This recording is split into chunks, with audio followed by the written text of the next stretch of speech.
all the old 80s retro stuff, and he just brought out a purple and white one, and he had a bunch of flatline guys playing around with it in his recent video. I think that's pretty cool. But Yeah. because I'm a racer, for me, I'm not in the market for freestyle bikes. Even if I was to get a big 29 incher, it'd probably be more race related than a freestyle related bike.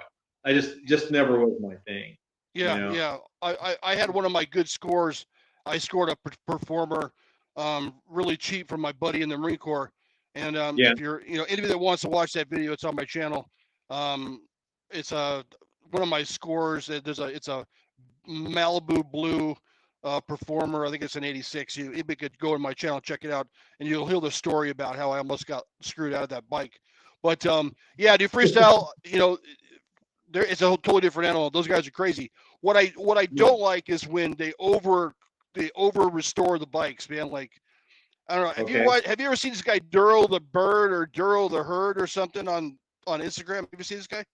No, Like I've not. crazy, like shiny, like re-chromes everything to like, it's like, man, nobody ever rode these bikes like this back in the day. So that's my only concern with some of the freestyle guys out there, where they over restore their bikes, and it's just not. It was never like that before. I see. I almost feel like there might be more value in the race bikes only because there's just racing was a much larger span than the freestyle windows like this, where racing just goes on and on. Although now we have, dirt jumping and vert and all that. It still happens, but Yeah. it's a whole different beast, like you said. Let's talk about this really quick. I got an ad here for Team Murray Bicycle, and I want to say that I don't know who the rider is there. I would guess that's Scott Clark if I had to make a guess on that. Is there any value to collecting these store brand bicycles like Murray and Huffy? Is there value there, do you think, for Yes. that? Yeah. I mean, it's not huge money, but actually that's what I'm into now. I'm into old Huffies, old Murrays, and that type of thing.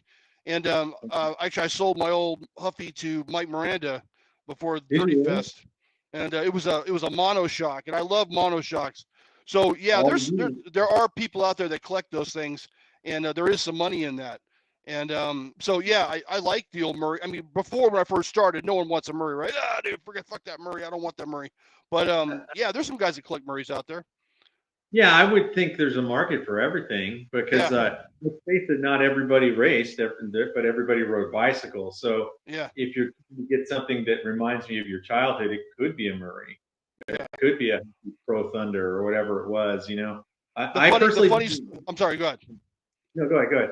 No, I was going to say the funny story about that is after Mike Miranda was the first person I didn't know that I interviewed way back like 2.5 years ago.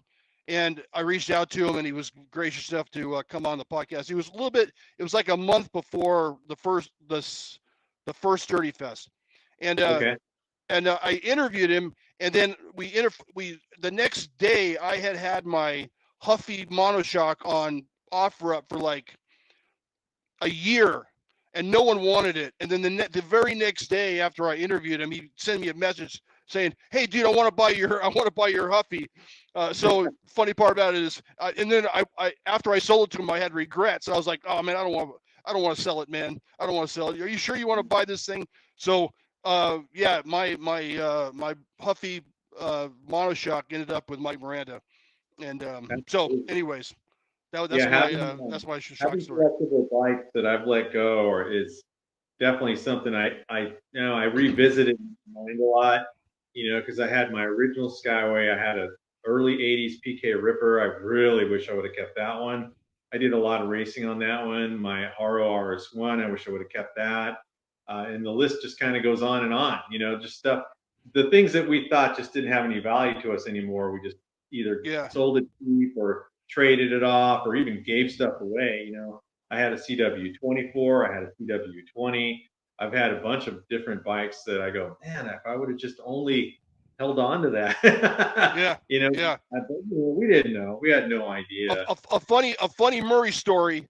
I interviewed a gentleman 2 days ago from Burbank, and he started his own sanction, Philip Latham. he started his own BMX sanctioning races in Burbank in like 1972, like Wow. before the Yamaha Gold Cup, before Redline even existed.